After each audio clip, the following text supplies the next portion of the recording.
saying congratulations on the film. I sat down and watched it, and this is a truly amazing film, so congratulations. Oh, thank you, thank you. I'm glad you connected. Yeah, thank you. So tell us a little bit about where this journey started for you with this film. Where did the idea originate from? So it came about after a period in my life where I had sort of been at a crossroads. I had a previous career in another industry, and I spent a few years, going through a bit of an existential funk of my own. I didn't realize it back then, obviously, but in retrospect, I did have a bit of a spiritual crisis, and I wanted to do a little story, a very simple story about like I guess. Taking life for granted, perhaps, something in that vein, and that's the original seed of that story. That's how it started in early 2017. So tell us a little bit about developing the character of Jason. I mean, a lot of us were kind of considered the odd one out at high school. How did you go about building Jason as a character and putting him into the situations and the emotions that he finds himself with in the film? Yeah, so originally it was about, which is what it is now, still maintained that way, a guy who's lonely and had no one to turn to. So the essence of the issue that this guy has, or many of us may have, is that feeling of isolation, and we really worked it from there, and it's and a guy who really he can't feel, and there's no, like, basically life isn't for him. He's this square peg in a round hole, whichever way you want to look at it, misfit. He doesn't belong. So it's kind of all these things, or any of them really, and that's how it originally. That's the foundation of this character, and of course, he starts off quote unquote dead on the inside, and this is a bit of a slice of life story of him, going through that. Everything in this film feels so natural, like the relationship with his parents, a lot of the dialogue at times you feel like you're almost watching reality TV and not watching a scripted film. Was that something that you went into the film wanting to do, to get a really natural feel? Yeah, 100%. That's all I know, actually, because that was the goal from the very beginning. Even with let's go talk about the psychiatrists, and we engaged actual psychiatrists and clinical psychologists to help us workshop these scenes to make them as real as possible. The dialogue, and this is a personal thing for me. Maybe it's a personal taste. A lot of times I'm watching. And I sort of get, I'm more drawn to the type of films that are real, that feel like you're inside them, and this is the kind of conversations I would be having. It's not about having intelligent words or anything like that. It's just making it as real as possible, and that's always been the goal. You co-wrote with Grant Osborne. Tell us a little bit about that writing relationship and how you two go working together. Yeah, so we first crossed paths in 2018. He actually reviewed a script of mine, another script that I've been working on for 6 or 7 years, a much different kind of story, a period piece that's a bit of an epic, also international story. But with Grant, I was so impressed with that review that I just was, I was blown away by it, and it was quite, I guess, 10 pages of notes, so you can imagine he's quite thorough that way, and he's really good, and then we just I guess became friends, and we started working, and we had written 2 other screenplays by the time we reworked this one, because I wrote the first draft of this story. And then I got into a Sundance course, or Sundance program, I should say, that designed to help first-time filmmakers make their debut feature.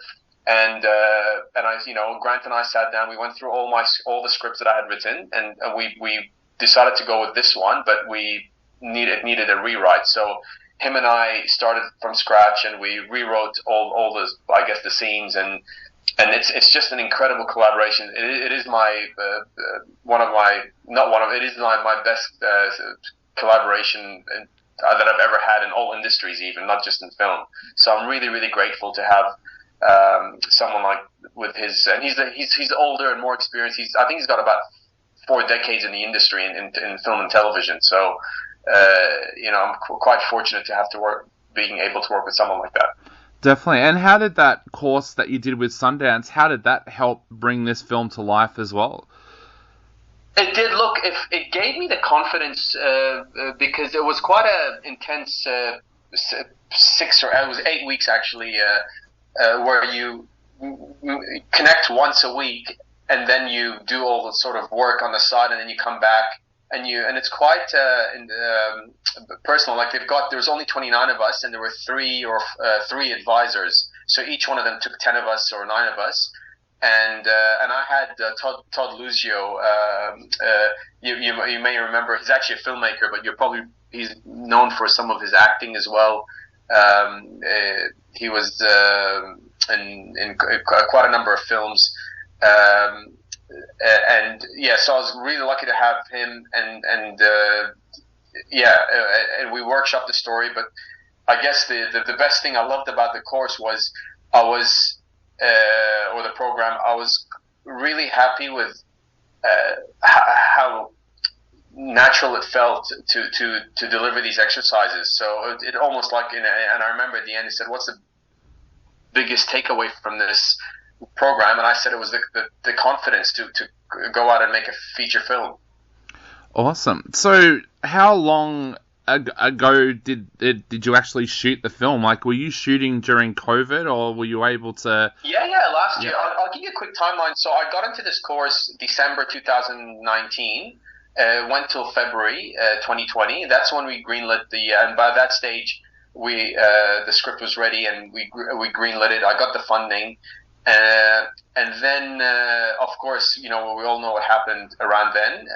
We were meant to shoot, I think it was July of 2020, but then it got delayed to March 21, which is when we shot, March of last year.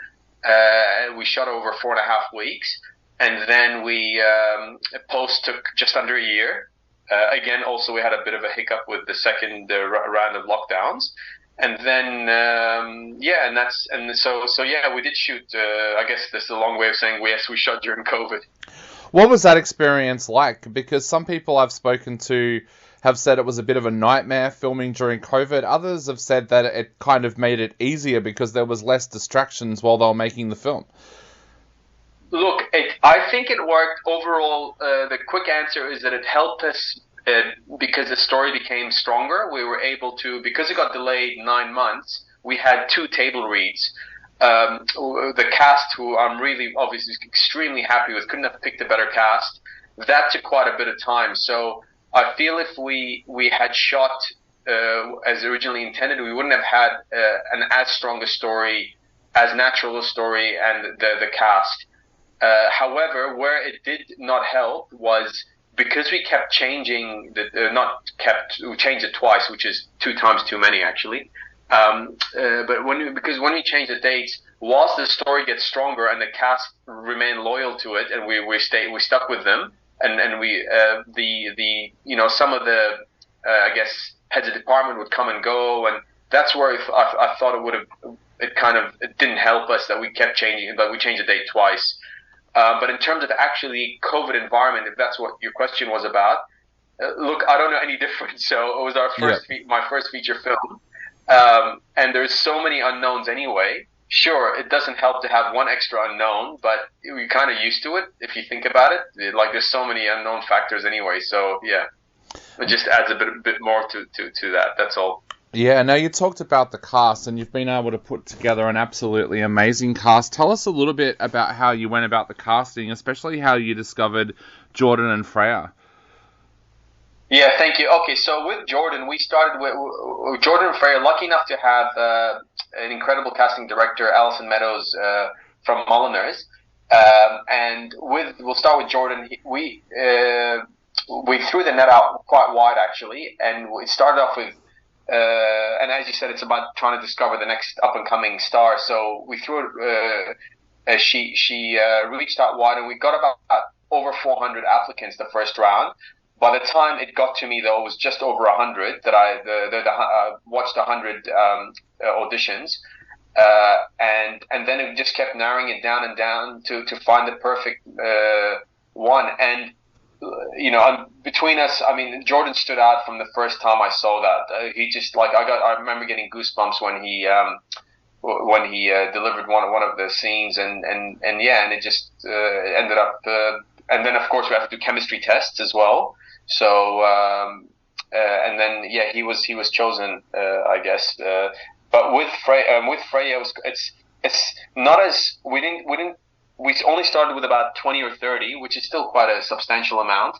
And she again stood out because I felt the camera loved her, and she was so natural in that role. I mean, like the opening scene with the photos that you're of her live flashing before her.